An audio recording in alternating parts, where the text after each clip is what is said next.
Assalamualaikum warahmatullahi wabarakatuh. Alhamdulillah wassalatu wassalamu ala asyrafil khalqillah Sayyidina wa maulana Muhammad ibn Abdullah wa ala alihi wa ashabihi wa man tabi'ahu wa nasarahu wa wala wa la hawla wa la quwwata illa billah, amma ba'd. Hadirin jamaah majlis taklim musalla at-tabi'in yang saya muliakan, khusus yang sama-sama kita hormati pimpinan musalla Al-Mukarram Bapak Haji Priyatna dan juga para pengurus yang lain serta para hujjaj, para tokoh masyarakat dan juga remaja sekalian. Syukur alhamdulillah, malam hari ini di malam yang mulia, malam Jumat, setelah sholat isya kita lanjutkan dengan menghadiri pengajian. Harapan kita kepada Allah, mudah-mudahan pengajian ini besar manfaatnya buat kita sekalian. Semoga Allah Subhanahu wa taala selalu membukakan pintu ilmu dan pintu hati kita yang seluas-luasnya, sehingga dengan mudah kita dapat menerima dan menyerap ilmu-ilmu dan nasihat-nasihat agama. Amin ya rabbal alamin. Semoga kehadiran ini juga mendapat pahala dan Allah ampuni dosa-dosa kita. Amin ya rabbal alamin. Surah An-Nisa ayat 12. Surah An-Nisa ayat 12, halaman 117. Halaman 117 ya, Surah An-Nisa ayatnya 12. Bismillahirrahmanirrahim. Walakum nisfu ma taraka azwajukum illam yakul lahunna walad. Fa in kana lahunna waladum falakumur rubu'u mimma tarakna min ba'di wasiyati yusina biha aw dain walahunnar rubu'u mimma taraktum illam yakul lakum walad fa in kana lakum waladum falahunna thumunu mimma taraktum falahunna thumunu mimma taraktum min ba'di wasiyatin tusuna biha aw dain wa in kana rajulun yurathu kalalatan aw imra'atu walahu akhun aw ukhtum falikulli wahidin minhumas sudus fa in kanu aktsara min dzalika fahum syuraka'u fis thuluthi min ba'di wasiyati yusa biha aw dainin ghaira mudar wasiyatan minallah wallahu alimun halim. Ini cukup panjang ayatnya ya, masih cerita warisan ya. Coba kita lihat dan kita pahami. Dan bagimu suami istri ya, sebetulnya ini ayatnya ini walakum nisfu ma tarak, dan bagimu yaitu laki-laki ya, separuh apa yang ditinggalkan oleh istri-istri kamu. Cuma di sini ada buka kurung nih jadi agak repot sedikit. Dan bagimu suami istri. Ya, ini dan bagimu ini buat suami doang, istri terbelakangan. Dan bagimu, langsungnya dan bagimu seperdua atau setengah dari harta yang ditinggalkan oleh istri-istrimu. Misalnya istri kita meninggal, dia punya harta pribadi bukan harta kita. Harta pribadi istri, entah itu dari warisan bapaknya, entah itu dia berbisnis, wanita karir lah dan macam-macam. Yang penting tuh istri punya harta pribadi dia. Emang agama Islam tuh menghormati perempuan itu punya hak. Jadi jangan dikira yang punya hak laki-laki doang, perempuan pun punya hak begitu. Entah itu hak didapat dari dia berbisnis, entah itu hak didapat dari dia hasil kerja, entah itu hak didapat dari warisan orang tuanya. Anggap istri kita lebih dahulu meninggal, dia punya harta. Nah kita dapat setengah dari keseluruhan. Gede. Ntar kalau istri kita punya anak, ya, yang penting yang punya anak tuh istri.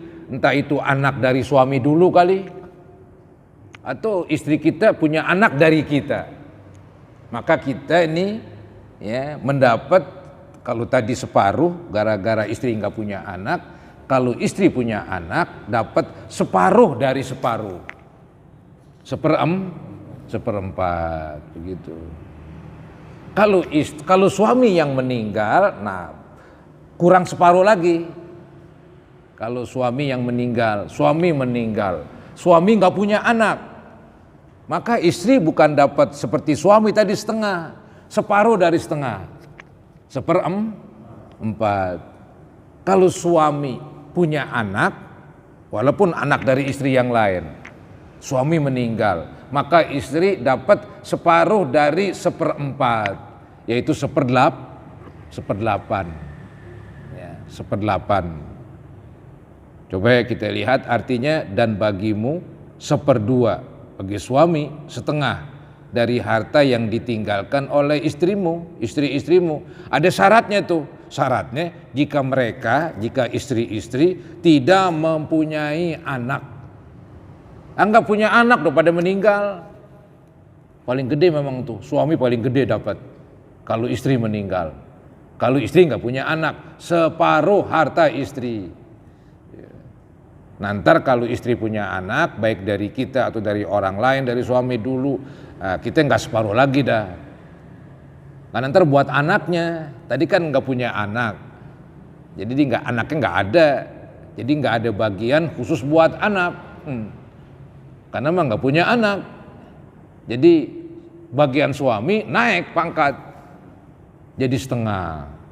Tapi kalau istri punya anak, maka suami bukan setengah lagi dah, dikurangin lagi setengahnya, setengah dikurangin setengah, tinggal seperempat ya.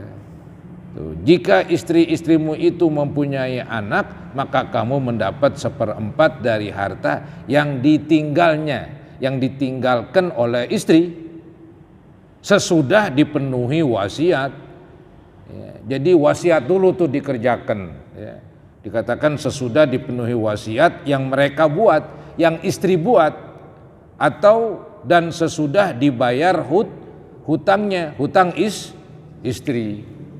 Istri meninggal, nggak punya anak, jadi warisannya jangan langsung dibagi.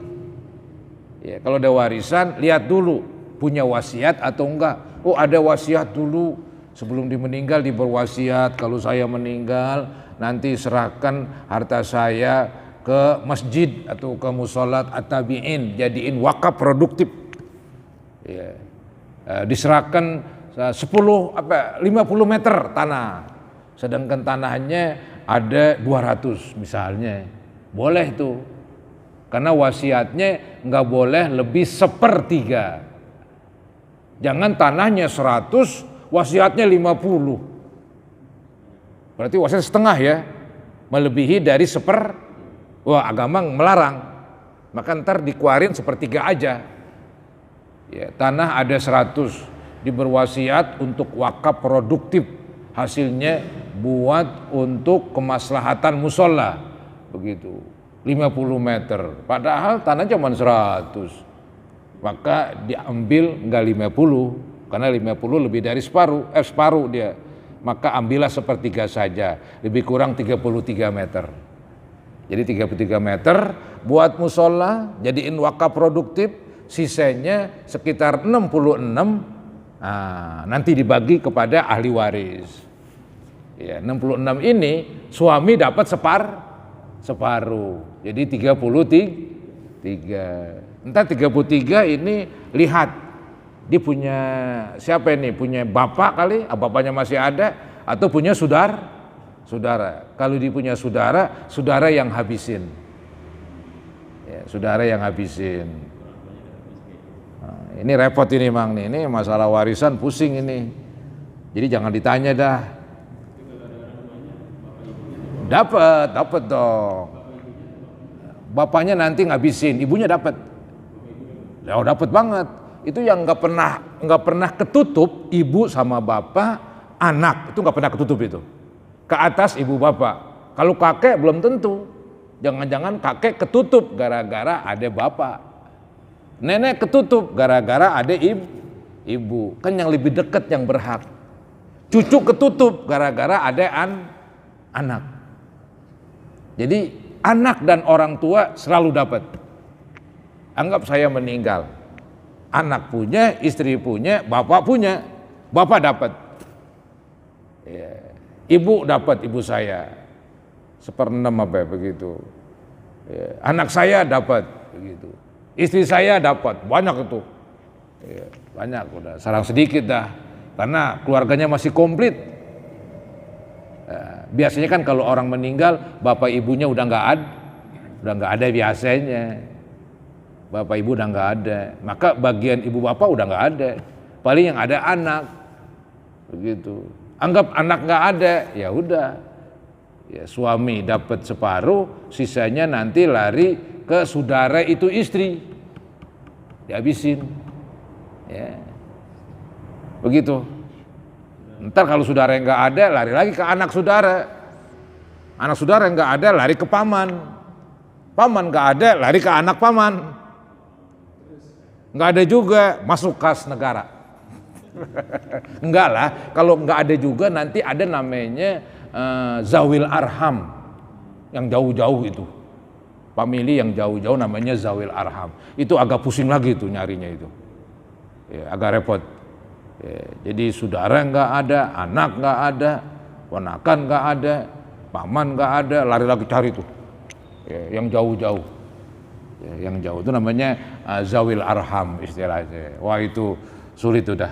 Ya harus dipikirin begitu. Nggak bisa dibuka di sini. Ya, ada pertanyaan dibawa ke rumah, pikirin, lihat lagi di kitab, dihitung sana, hitung kemari. Pokoknya agak pusing dah dikit. Ya. Bener. Ini jangan main-main nih ilmunya nih.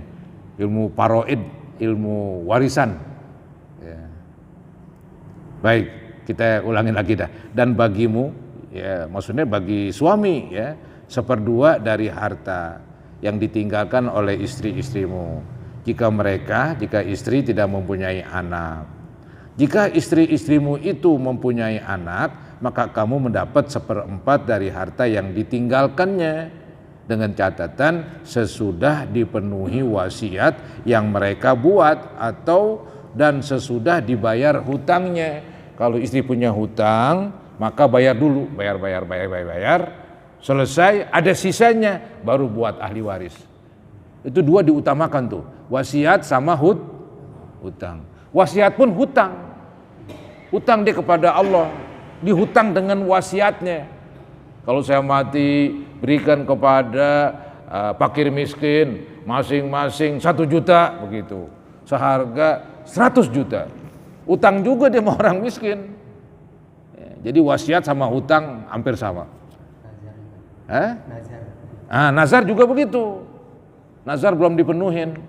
Sebelum dia meninggal di nazar. Nazar untuk sembelih kerbau atau sapi 2 ekor. Ya, bagi-bagikan begitu. Di nazar, sebelum dilaksanakan nazar, keburu hartanya dikeluarin dulu untuk beli sapi 2 ekor. Ya, kalau udah wasiat, keluarin lagi. Ada utang, bayarin, lunasin. Ada sisanya, baru buat ahli waris. Ya, dibelakangin itu. Jadi utang kepada Allah didahulukan. Berbentuk wasiatkah, berbentuk nazarkah. Ya. Nah, begitu juga utang kepada manusia. Kemudian tadi kan suami ya. Jadi suami itu kalau dari istrinya dapat setengah atau dapat 1/4, tergantung keadaan.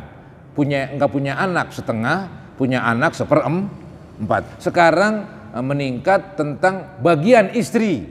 Suami meninggal, istri berapa? Ya istri separuh-separuhnya itu. Ya, tadi kalau suami dapat separuh, setengah. Kalau istri nggak punya anak. Sekarang kalau suami nggak punya anak, istri nggak setengah. Separuh dari setengah, 1/4. Jadi ini dipakai rumusan lidzakari mislu hadzil unsayain. Laki-laki separuh bagian perempuan. Laki-laki separuh bagian perempuan. Jadi laki-laki 2 kali lipat, perempuan 1 begitu. Nah suami memang laki apa perempuan? Laki. Maka suami itu kalau istri nggak punya anak dapat separuh. Ya. Nah kalau istri, suami meninggal, suami nggak punya anak, istri kan perempuan. Kalau tadi laki dapat setengah, kalau istri dapat 1/4 lantaran suaminya nggak punya anak. Agak pusing sedikit. Ya, ngitung-ngitung ini, ngingetinnya itu repot. Jadi seseorang itu bisa berubah-ubah dapatnya. Bisa setengah, bisa 1/4. Bisa 1/4, bisa 1/8. Nanti kalau suami punya anak, maka istri dapat 1/8. Istrinya 4, 1/8 berempat. Enggak berubah. Jangan 1/8, habis harta buat dia doang. 1/8 berame-rame. Anggap punya istri 4 saya. Anak ada juga, saya meninggal. Maka istri 4 saya itu dapat 1/8 beramai-ramai. 1/8 dibagi 4. Anggap 1/8 dapat 80 meter ya dibagi 4. Jadi masing-masing 20 meter. Anak angkat nggak ada urusan tuh. Dia bukan anak keturunan. Nggak dapat. Paling ntar ente wasiat boleh. Kalau gue mati bagi tuh kesianan dia. Wasiat ya. Itu jalan keluarnya. Nah, ntar mati, dia nggak dapat warisan anak angkat karena dia bukan anak beneran. Ini mesti nasab ini, keturunan. Ada nasabnya, ada darah dagingnya begitu. Anak angkat, anak mana-mana. Walaupun masih famili, tapi bukan anak beneran. Ya. Nih, saya ulangin dari para istri. Para istri memperoleh 1/4 harta. Yang kamu ini laki-laki.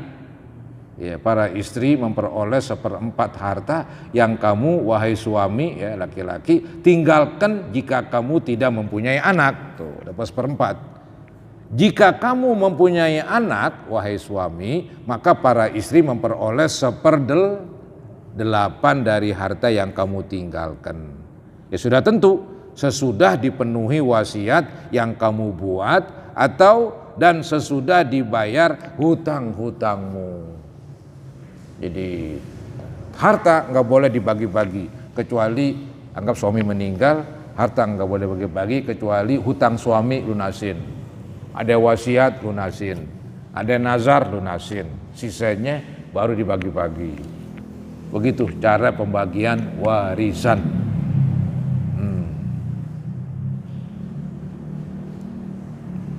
Jika seorang mati, baik laki-laki maupun perempuan, yang tidak meninggalkan ayah dan tidak meninggalkan anak. Oh, ini adalah lain lagi nih ceritanya nih. Ini orang yang meninggal, bapak nggak punya, anak nggak punya. Ya, lucu ini. Anak nggak ada, nggak punya keturunan. Ini laki. Ya, bapaknya ada, cuman udah meninggal. Kalau bapaknya nggak ada, dari mana tuh anak? Ntar anak singkong dibilang.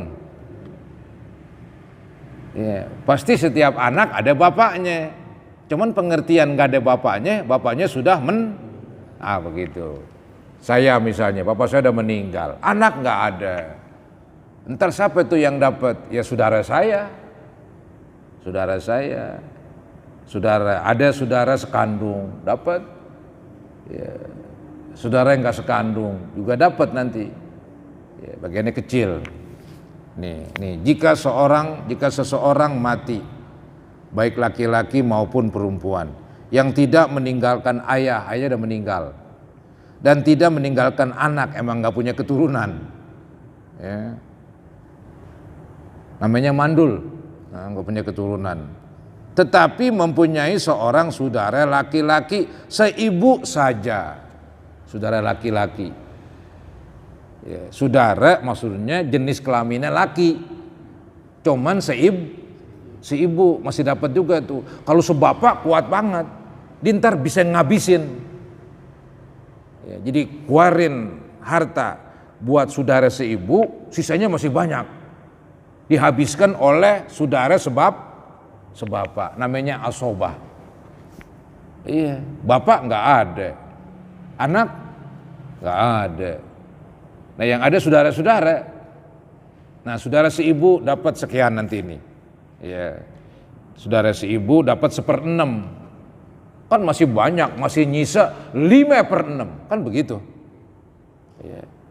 Bagian saudara perempuan ada atu. Ini nih, dikatakan berapa tadinya? Jika seorang mati baik laki-laki maupun perempuan yang tidak meninggalkan ayah, artinya nggak punya ayah dan tidak meninggalkan anak, ya.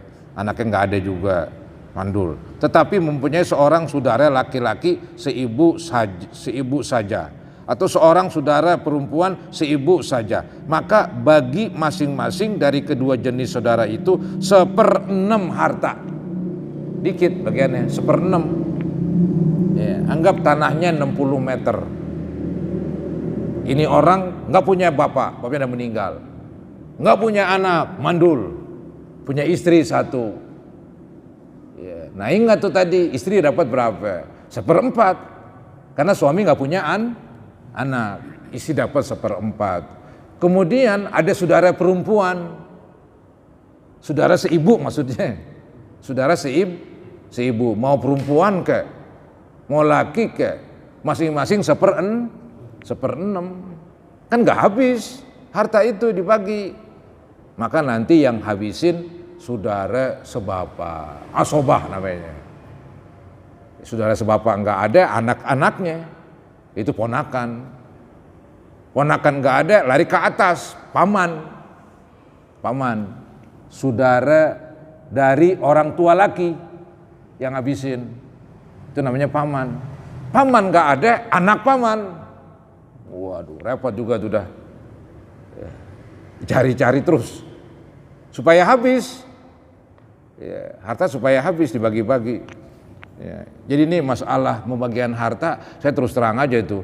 Kalau ditanya di sini agak pusing.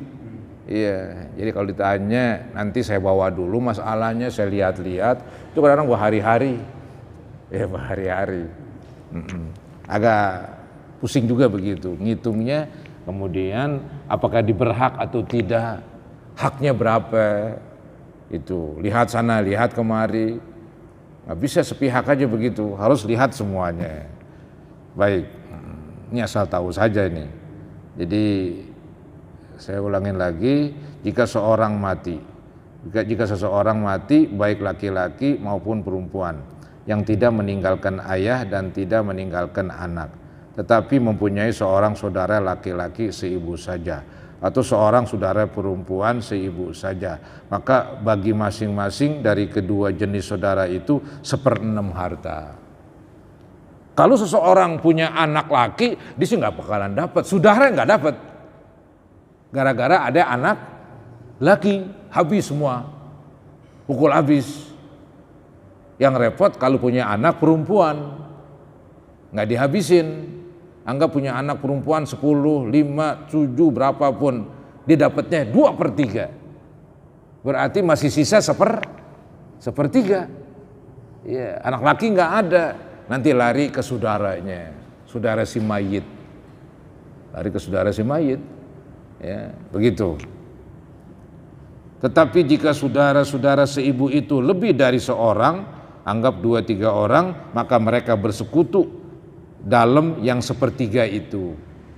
Ya, jadi mereka dapat 1/3 karena lebih dari 1 orang. Saudara seibu 2 orang, perempuan laki. Saudara seibu 3 orang, 4 orang, berapapun lebih dari 2 ke atas, maka beramai-ramai 1/3. Ya, nanti sisanya dilihat tuh. Sesudah dipenuhi wasiat yang dibuat olehnya, sama dengan tadi itu dah. Syaratnya itu si mayit keluarin dulu wasiatnya, atau sesudah dibayar hutangnya, keluarin dulu bayar untuk hutangnya, ya. Kemudian baru bagi-bagi sisanya.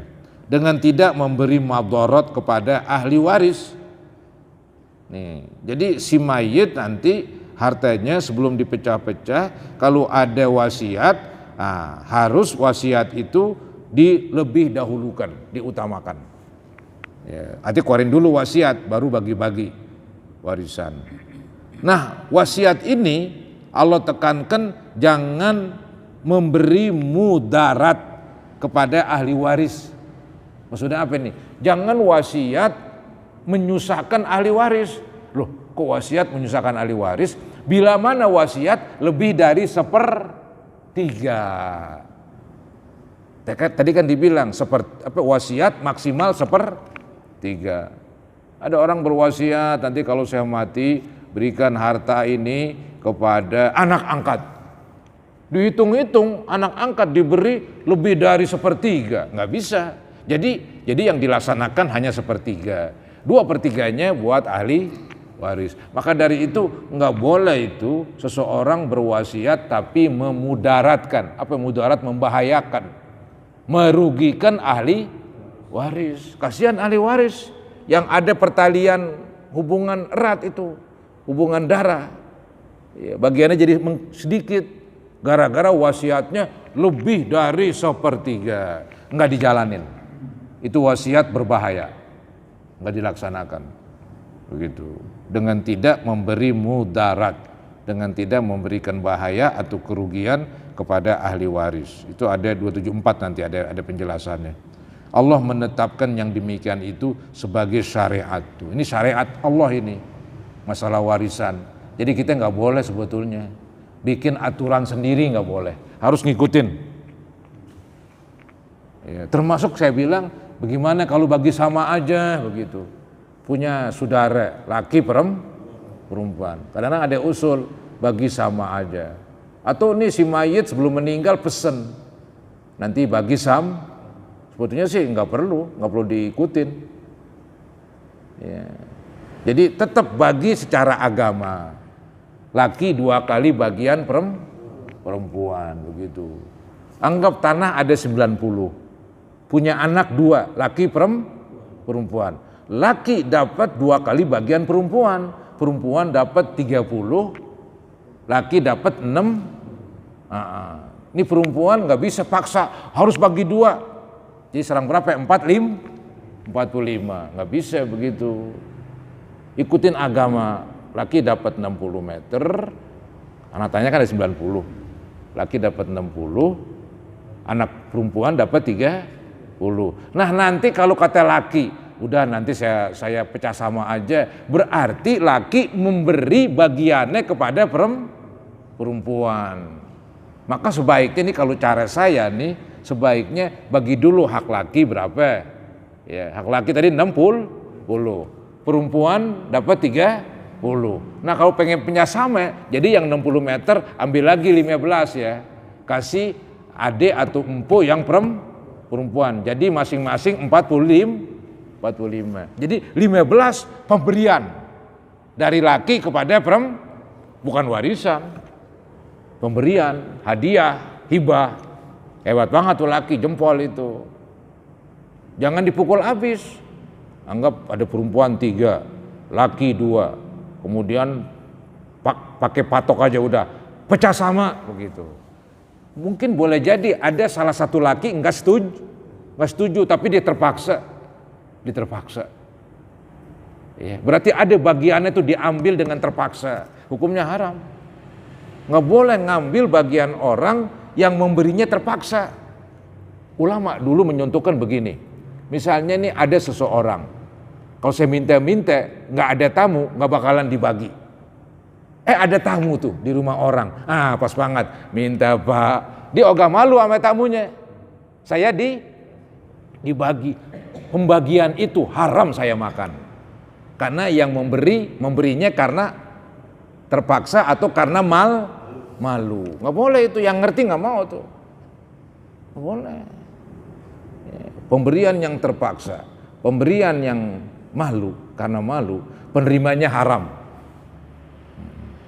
Maka jangan paksa. Begitu. Saya punya akal begitu tuh. Ya boleh aja mau pecah sama, cuman Al-Quran diturutin dulu. Ya, laki 2 kali bagian perempuan. Ya. Tadi kan saya bilang boleh jadi ada saudara laki 3, perempuan 3. Mungkin ini di antara laki-laki ada yang gak setuju, cuman dia gak berani aja ngomong. Karena ada kakaknya langsung pecah sama, harus mau begitu ngomongnya. Dia nggak ngerti agama itu. Yang lain ya dah kepaksa. Berarti ini laki yang bagi zolim, perempuan yang nerima zolim. Mestinya perempuan sadar, jangan Sekarang pecah dulu, laki masing-masing 60, 60, 60, perempuan 30, 30, 30. Siapa di antara laki-laki yang mau bagi perempuan?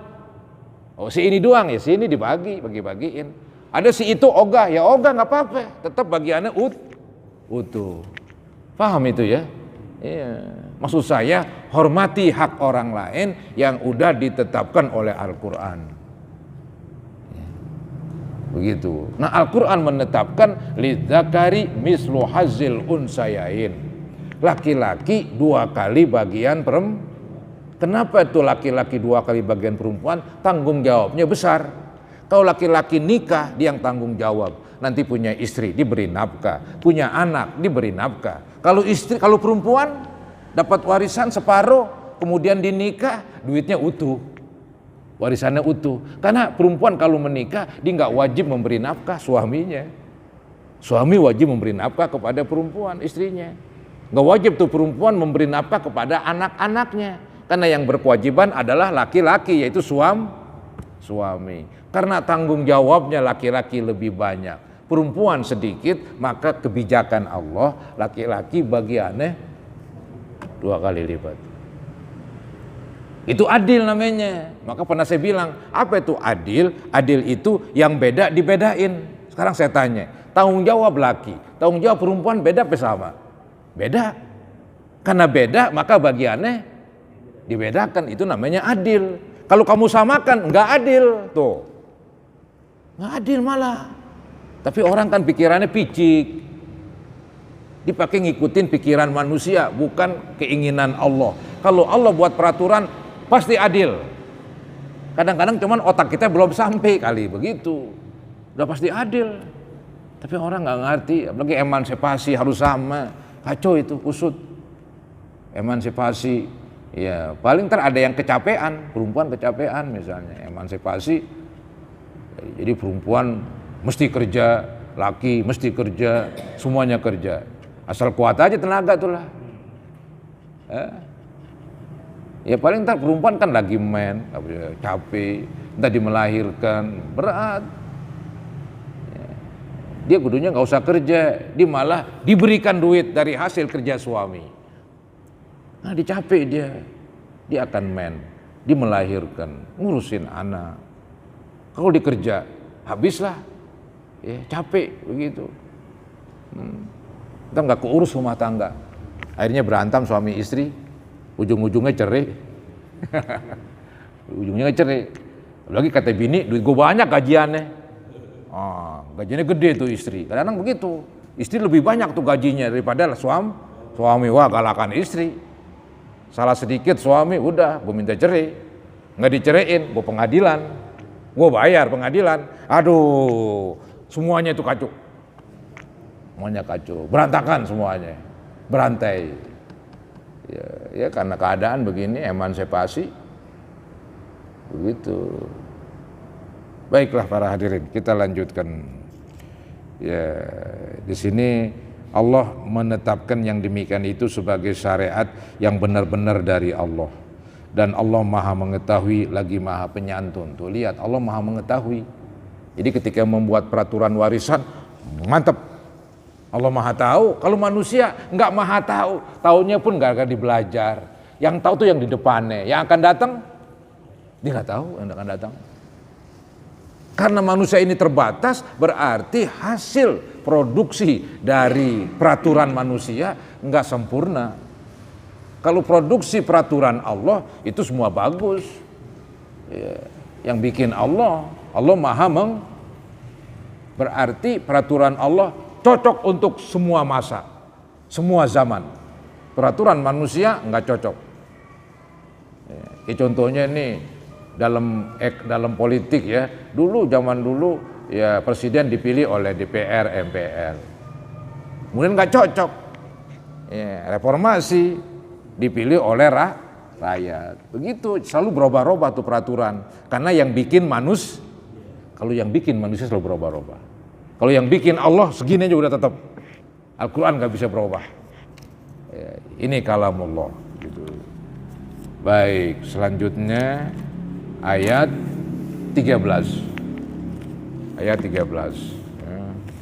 tilka hududullah wa may yuti'illaha wa rasulahu yudkhilhu jannatin tajri min tahtihal anhar anharu khalidina fiha wa dzalikal fawzul azim. Hukum-hukum tersebut yang tadi itu laki-laki segini, perempuan segitu, suami sekian, istri sekian, hukum-hukum tersebut itu adalah ketentuan-ketentuan dari Allah. Ini ketentuan ini, syariatnya nih harus dijalanin. Kalau enggak Allah murka. Nih, barang siapa taat kepada Allah, jalanin itu peraturan. Barang siapa taat kepada Allah dan Rasulnya, niscaya Allah memasukkannya ke dalam surga yang mengalir di dalamnya sungai-sungai. Yang patuh, Allah akan balas dengan surga. Ya, sedang mereka kekal di dalamnya, di surga terus. Ya. Dan itulah kemenangan yang besar, itu menang yang paling besar. Kemenangan dunia, tapi ujung-ujungnya masuk neraka, nggak ada gunanya itu kemenangan. Kemenangan yang besar adalah kemenangan di akhirat. Kemenangan dunia hanya semu sementara. Kemenangan yang pasti adalah kemenangan di akhirat, masuk ke surga, kekal di dalamnya. Kemudian, wa may ya'sillaha wa rasulahu wa yata'adda hududahu yudkhilhu naran khalidan fiha walahu adzabum muhin. Nah ini lawannya nih. Tadi kan yang patuh dengan peraturan, diantaranya peraturan pecah warisan. Patuh itu nanti Allah akan balas dengan surga. Mereka kekal di dalamnya.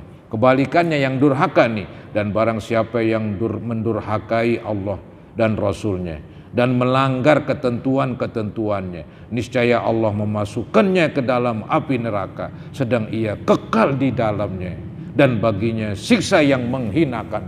Siksanya menghinakan. Ya. Artinya siksanya itu pedih. Ada orang Islam siksanya bukan menghinakan, siksanya dicuci begitu. Ada orang Islam masuk neraka. Di neraka bukan dihinakan dia, dicuci biar dosanya rontok, nanti baru masuk surga. Emang pantas masuk surga belepotan dosa, cuci dulu begitu.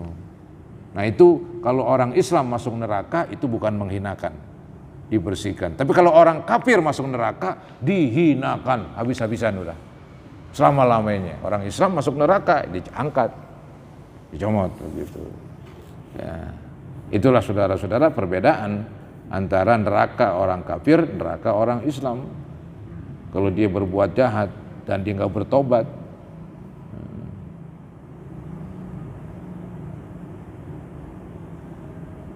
baik, selesai itu dah.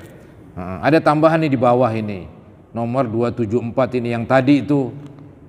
Yang tadi kan ada tuh ayat, apa ya tuh? Ayatnya berbunyi ghairu mudhar itu. Ya, mimba diwasiyati yusobiha audainin ghairu mudhar. Jadi seseorang yang sebelum meninggal wasiat, syaratnya wasiatnya jangan membahayakan. Nah ini nih di halaman tadi ya, nomor 274, lihat. Memberi mudarat kepada waris ialah tindakan-tindakan seperti A. Mewasiatkan lebih dari sepertiga harta pusaka. Kasihan ahli waris. Ya, saya berwasiat tanah saya 100 meter, berwasiat buat masjid atau buat musola atau tabiin 50 meter. Wah nggak bisa, 50 meter itu lebih dari sepertiga ya, kudunya 30-an begitu. Itu namanya membahayakan, memudaratkan ahli waris saya. Kasihan ahli waris. Nomor B, berwasiat dengan maksud mengurangi harta warisan sekalipun kurang dari sepertiga. Bila ada niat mengurangi hak waris juga tidak diperbolehkan. Ada niat kesel kali, ya, aku mau wasiat ini nggak sampai sepertiga, gue kesel. Kalau gue nggak wasiat, ntar dia doang gegares harta gue. Jelek begitu. Wasiat aja, jangan ada niat benci kepada ahli waris. Anggap dia nggak punya anak atau anaknya perempuan, kan nggak habisin, nanti lari ke saudara, dikesal sama saudara. Udah saya berwasiat lah, biar harta dikit-dikit, begitu. Biar ntar bagian saudara dikit juga, dikesel. Oh nggak boleh begitu. Ya. Jadi kalau wasiat aja memang karena Allah, bukan ingin merugikan ahli waris. Gitu. Yang serem begini nih, ini yang beredar di masyarakat. Ya. Misalnya apa itu, seseorang nggak punya anak laki, yang ada anak perempuan, sebelum dia meninggal, diapain tuh tanahnya? Dibikinin nama buat anak perempuan. Ntar waktu meninggal, saudara-saudaranya nggak dapat, udah habis, udah dipindahkan hak dengan alasan gua kesel sama saudara. Ya, nggak boleh begitu. Jadi seakan-akan membuat saudara yang tadinya calon ahli waris, sekarang sama sekali nggak jadi calon ahli waris, karena hartanya sudah habis di balik nama semua. Itu mah nggak bagus juga itu, Mang. Jadi jangan ada niat demikian. Jangan ada niat demikian, ya, gitu.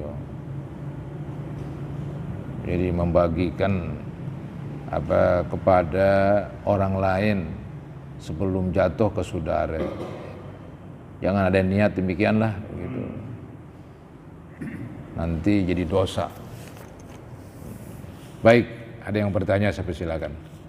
Nanti kita lanjutkan ayat 15 surah An-Nisa. Inilah saudara-saudara mengwarisan. Ada ayat Quran, wa ta'kuluna turatsa aklan lamma wa tuhibbunal mala hubban jamma. Itu arti wa ta'kuluna turas, kamu makan warisan. Ya, aklan lamma, dengan menghimpun di samping warisanmu, warisan orang lain diambil. Alias serakah, hukumnya haram. Berikan hak mereka masing-masing. Sama saudara bagi semua biar adil. Ini enggak nih, mentang-mentang di jagoan kali. Punya orang juga diambil-ambilin. Saudaranya dikit aja. Itu berat itu. Itu namanya Al-Quran mengatakan wa ta'kuluna turatsa. Kamu makan warisan aklal lamma, dengan menghimpun di samping warisannya digegares, warisan orang lain juga diambil. Wa tuhibbunal mala hubban jamma, dan kamu mencintai harta berlebihan. Berlebihan nih mencintainya nih. Buktinya punya yang lain diambil.